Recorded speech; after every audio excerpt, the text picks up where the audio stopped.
Assalamualaikum warahmatullahi wabarakatuh.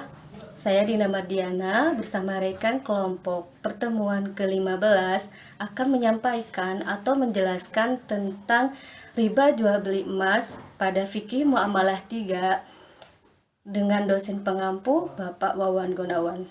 Adapun pemateri pertama yakni bersama saya Dina Mardiana membahas tentang pengertian dan dasar hukum dari jual beli dan riba. Untuk pemateri yang kedua, yakni bersama Febia Aspahani Putri, membahas tentang jual beli emas.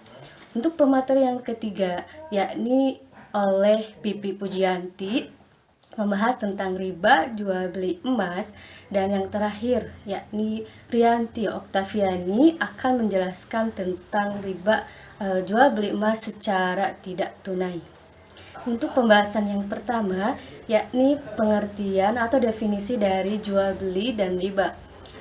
Definisi jual beli jika dilihat dari segi bahasa berasal dari bahasa Arab, yakni al-bai, al-tijarah, al-mubadalah, yang artinya menjual, menukar dan mengganti sesuatu dengan sesuatu. Sedangkan secara istilah kami ambil kutipan dari Said Sabiq. Beliau berpendapat bahwa jual beli adalah suatu pertukaran sesuatu dengan yang lain atas dasar keridhaan kedua belah pihak dan bertujuan untuk pemindahan kepemilikan. Nah, dari definisi itu dapat kami simpulkan bahwa jual beli adalah suatu akad pertukaran sesuatu dengan sesuatu atas dasar keridhaan kedua belah pihak yang kami kenal dengan penjual dan pembeli. Nah, dan bertujuan untuk pemindahan kepemilikan. Untuk selanjutnya yakni definisi dari riba. Nah, jika dari segi etimologi, riba berasal dari bahasa Arab, yakni jiadah yang artinya tambahan, dalam arti lain tumbuh dan membesar. Sedangkan secara terminologi atau istilah, riba adalah suatu pengambilan tambahan dari harta pokok atau modal dengan ini baik dalam transaksi jual beli maupun utang piutang yang secara batil atau bertentangan dengan prinsip Islam. Adapun dasar hukum yang berkaitan dengan jual beli dan riba itu terdapat pada Al-Quran dan hadis.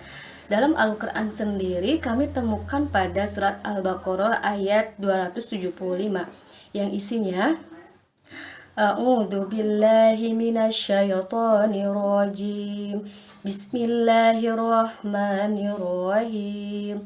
Wa ahallallahu al-bai'a wa harramar riba.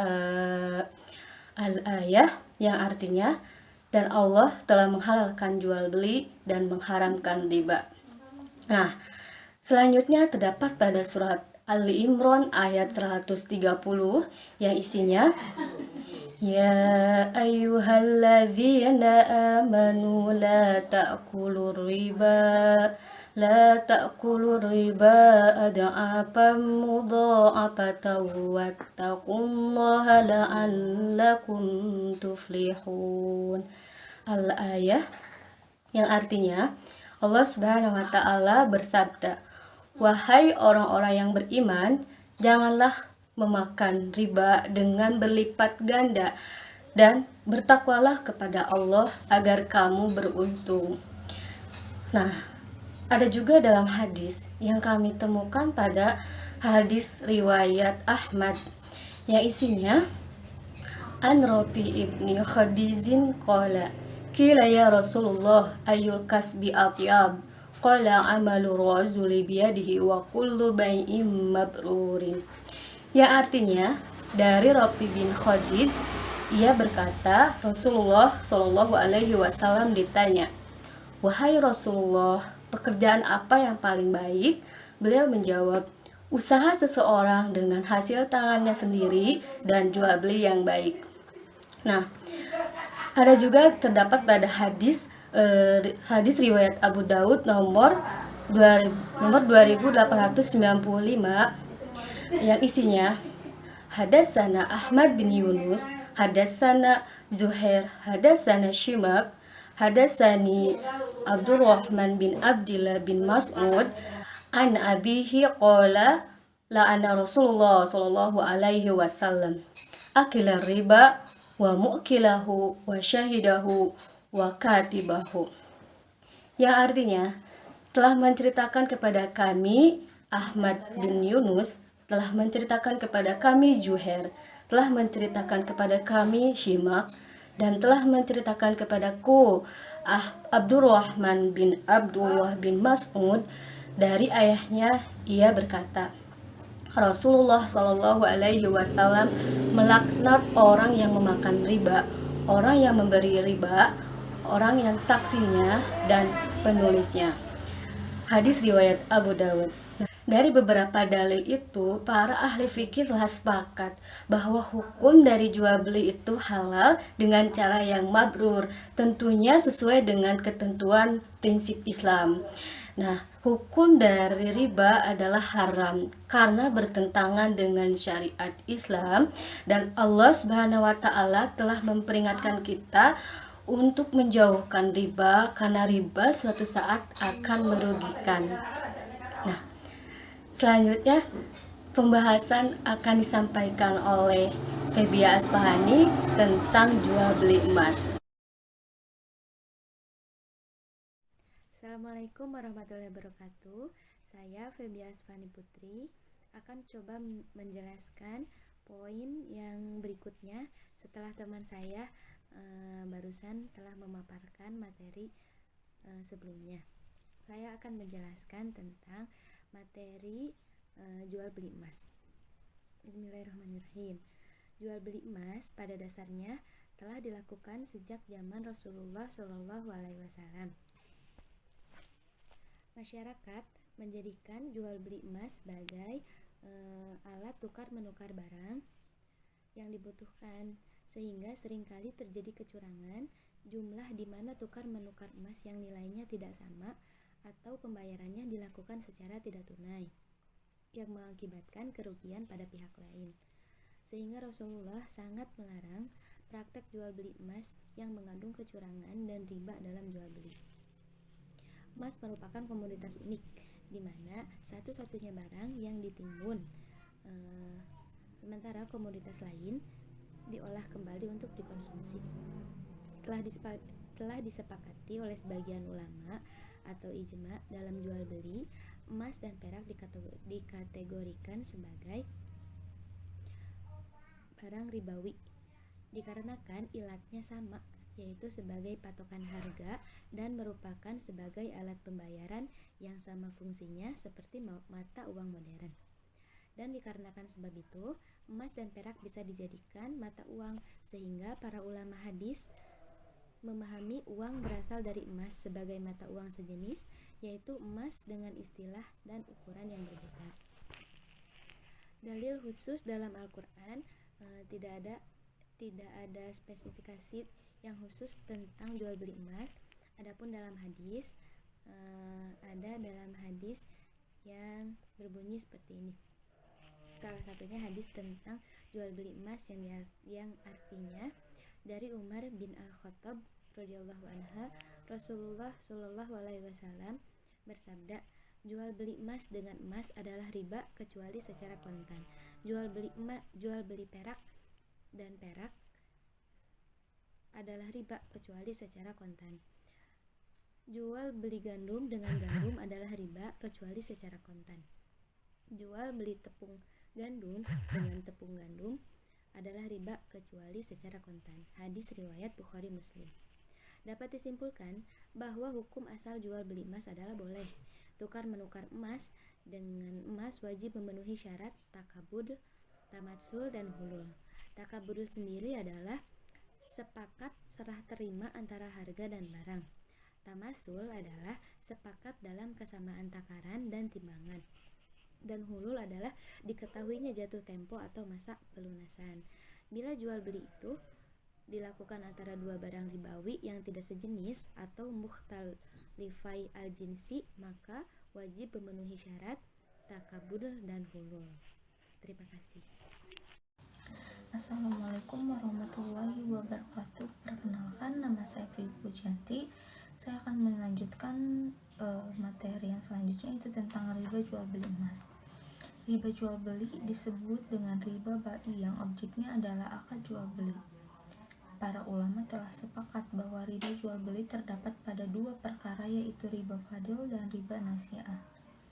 Yang pertama riba fadil, yaitu riba dengan kelebihan pembayarannya atau tambahan dalam salah satu barang yang dipertukarkan. Ilatnya menurut Ibnu Taimiyah yang dikutip oleh Saleh Al-Fauzan adalah takaran atau timbangan, maka kelebihan pembayarannya adalah tidak sama ukurannya. Keterangan mengenai riba fadil terdapat dalam hadis berikut, yang artinya, jika emas dijual dengan emas, perak dijual dengan perak, gandum dijual dengan gandum, syair atau salah satu jenis gandum dijual dengan syair, kurma dijual dengan kurma, dan garam dijual dengan garam, maka jumlah atau takaran atau timbangan harus sama dan dibayar kontan atau tunai. Barang siapa menambah atau meminta tambahan, maka ia telah berbuat riba. Orang yang mengambil tambahan tersebut dan orang yang memberinya sama-sama berada dalam dosa. Hadis riwayat Muslim nomor 1584. Para ulama telah menyepakati bahwa keenam komoditi emas, perak, gandum, syair, kurma, dan garam yang disebutkan dalam hadis di atas termasuk komoditi ribawi, sehingga 6 komoditi tersebut boleh diperjualbelikan dengan cara barter, asalkan memenuhi syarat. Bila barter dilakukan antara komoditi yang sama, misalnya kurma dengan kurma, emas dengan emas, gandum dengan gandum, maka akad tersebut harus memenuhi dua persyaratan berikut. Transaksi harus dilakukan secara kontan atau tunai. Di majelis akad tidak boleh ditunda. Yang kedua, barang yang menjadi objek barter harus sama jumlah dan takarannya. Misalnya, contoh, Ahmad ingin menukar emas 21 karat sebanyak 5 gram dengan emas 24 karat. Maka ketika terjadi akad barter, tidak boleh emas 24 karat dilebihkan, misalnya jadi 7 gram. Jika dilebihkan, maka terjadilah riba fadil. Jika dua syarat di atas tidak terpenuhi, maka jual beli di atas tidaklah sah, dan jika barangnya dimakan, berarti telah memakan barang yang haram. Di antara pendapat yang ada mengatakan bahwa alasan berlakunya riba pada emas dan perak adalah karena keduanya ditimbang, sedangkan 4 komoditi lainnya adalah karena ditakar. Jadi setiap orang yang ditimbang dan ditakar berlaku hukum riba fadil. Inilah pendapat Hanafiyah dan Hambali. Al-Mughni. Pendapat yang lain mengatakan bahwa alasan berlakunya riba pada emas dan perak adalah karena keduanya merupakan alat tukar, jual beli, sedangkan 4 komoditi lainnya adalah karena sebagai makanan pokok yang dapat disimpan. Jadi setiap barang yang memiliki kesamaan, seperti berlaku hukum riba fadil semacam beras, jagung, dan sagu. Inilah pendapat Malikiyah. Yang kedua ada riba nasi'ah, yaitu menukar harta riba dengan harta riba yang ilatnya alasannya sama dengan cara tidak tunai atau secara tertunda. Makna ilatnya sama barang yang berupa objek tukar menukar, sama ilatnya seperti keduanya alat tukar atau keduanya makanan pokok yang tahan lama, baik jenisnya sama ataupun tidak. Yang kedua, maksud tidak tunai, transaksi serah terima kedua barang dilakukan pada saat yang tidak sama. Contohnya, menukar 1 ember kurma dengan 1 ember gandum dengan tidak tunai atau diserahkan di kemudian hari. Yang kedua, menukar 100 gram emas dengan 100 gram emas secara tidak tunai. Mungkin itu saja yang dapat saya sampaikan mengenai riba jual beli emas. Mungkin selanjutnya akan diperjelas oleh rekan-rekan saya. Terima kasih. Assalamualaikum warahmatullahi wabarakatuh. Oke, untuk poin selanjutnya ada jual beli emas secara tidak tunai. Nah, yang dimaksud dengan jual beli emas secara tidak tunai ini merupakan suatu kesepakatan jual beli di mana pembayarannya ini diakhirkan dan dibayarkan dengan cara mencicil dalam waktu tenggang waktu yang telah ditentukan.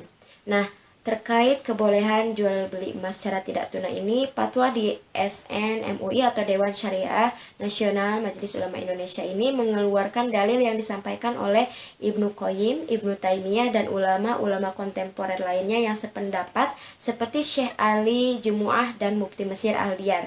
Nah, dalil-dalil yang digunakan oleh mereka ini sebagaimana yang dikemukakan dalam hadis riwayat Abu Sa'ad Al-Khudri bahwasanya Rasulullah SAW ini bersabda, "Janganlah kalian menjual emas dengan emas kecuali dengan ukuran yang sama.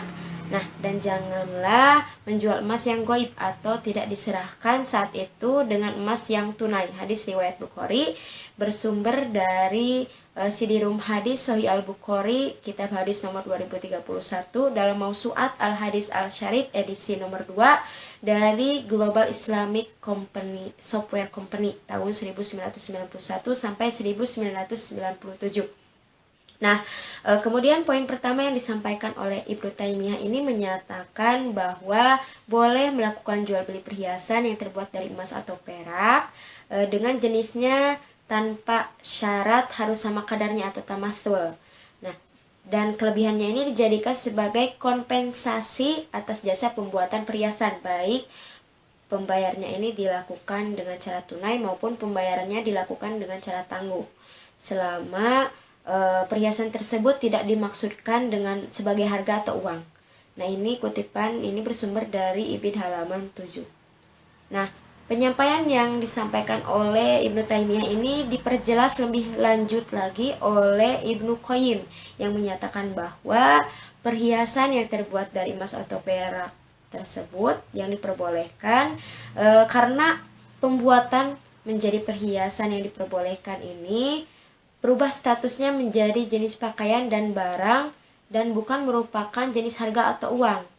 Oleh karena itu tidak wajib zakat atas perhiasan yang terbuat dari emas atau perhiasan tersebut atau perak tersebut, dan tidak berlaku riba terhadap pertukaran atau jual beli antara perhiasan dengan harga atau uang, sebagaimana tidak berlaku riba dalam pertukaran atau jual beli antara harga atau uang dengan barang lainnya meskipun jenisnya ini berbeda atau tidak sejenis. Hal itu karena dalam pembuatan menjadi perhiasan ini atau perhiasan emas telah keluar tujuannya dari harga atau tidak lagi menjadi uang, dan bahkan tujuannya sudah menjadi untuk perniagaan. Oleh karena itu tidak ada larangan untuk memperjualbelikan perhiasan emas dengan jenis yang sama. Kutipan ini bersumber dari Fatwa Dewan Syariah Nasional atau DSN nomor 77 /DSN MUI /5 Romawi /2010 tentang jual beli emas secara tidak tunai nomor atau halaman 4. Nah, lalu DSN MUI mengeluarkan kutipan pendapat dari ulama kontemporer, yaitu dari Syekh Ali Jumu'ah dan Mufti Mesir Al-Diyar yang menyatakan bahwa boleh melakukan jual beli perhiasan secara tidak tunai yang terbuat dari emas dan perak ini karena keduanya ini tidak berfungsi lagi sebagai media alat tukar. Nah, melainkan menjadi barang biasa, dan menyatakan ilat dari emas dan perak ini sebagai media pertukaran. Nah, dari dalil di atas ini, Fatwa DSN mengeluarkan pendapat bahwa tidak ada larangan syara mengenai jual beli yang siap atas angsuran ini. Dikutip dari Ibid halaman 4. Nah, dan dikutip dari Fatwa DSN MUI tahun 2010 tentang jual beli emas secara tidak tunai nomor atau halaman 7. Nah, dari pendapat-pendapat tersebut kemudian DSN MUI ini menyatakan pendapat bahwa dengan adanya perubahan emas menjadi perhiasan emas atau ada campur tangan dari manusia ini menjadikan status dari perhiasan ini tak ubahnya menjadi barang biasa yang boleh diperjualbelikan, bahkan fungsinya ini bertujuan untuk diperjualbelikan atau diperdagangkan sehingga tidak adanya riba dalam barang yang dipertukarkan. Nah, kemudian misalkan kalau jika ada seseorang yang mungkin menjual barang yang mungkin mendatangkan riba atau barang ribawi ini, nah maka akan terjadi dua persoalan. Yang pertama, persoalan pertama, barang yang dijual itu tanpa adanya kesepakatan atau barangnya tidak sepakat dengan ilat atau riba.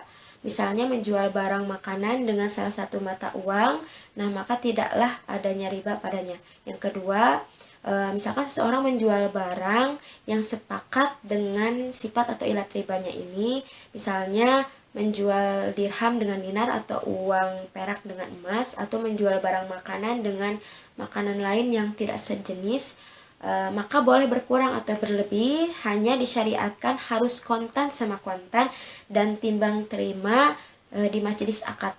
Nah, ini bersumber dari penulis Ahmad Idris dalam buku kitab hadis fikih tentang madhab Syafi'i, tahun 1974 di Jakarta halaman 50. Nah, kemudian untuk dalil-dalil yang telah disampaikan di atas dapat disimpulkan bahwa untuk ketentuan dari jual beli emas secara tidak tunai ini, agar terhindar dari riba harus dilakukan 3 hal. Di antaranya yang pertama, harga jual beli emas ini tidak boleh bertambah selama waktu perjanjian, meskipun ada pertambahan waktu setelah jatuh tempo atau ada bunga. Yang kedua, jual beli emas dengan pembayaran secara tidak tunai ini boleh dijadikan sebagai jaminan. Yang ketiga, jual beli emas yang dijadikan sebagai jaminan ini tidak boleh diperjualbelikan atau dijadikan sebagai objek akad lain, karena ini akan menyebabkan perpindahan kepemilikan. Oke, untuk materi sampai sini, untuk lebih jelasnya boleh ditanyakan di luar video ini. Nah, terima kasih. Mohon maaf atas penyampaian saya dan teman-teman sebelumnya. Wabillahi taufiq wal hidayah. Wassalamualaikum warahmatullahi wabarakatuh.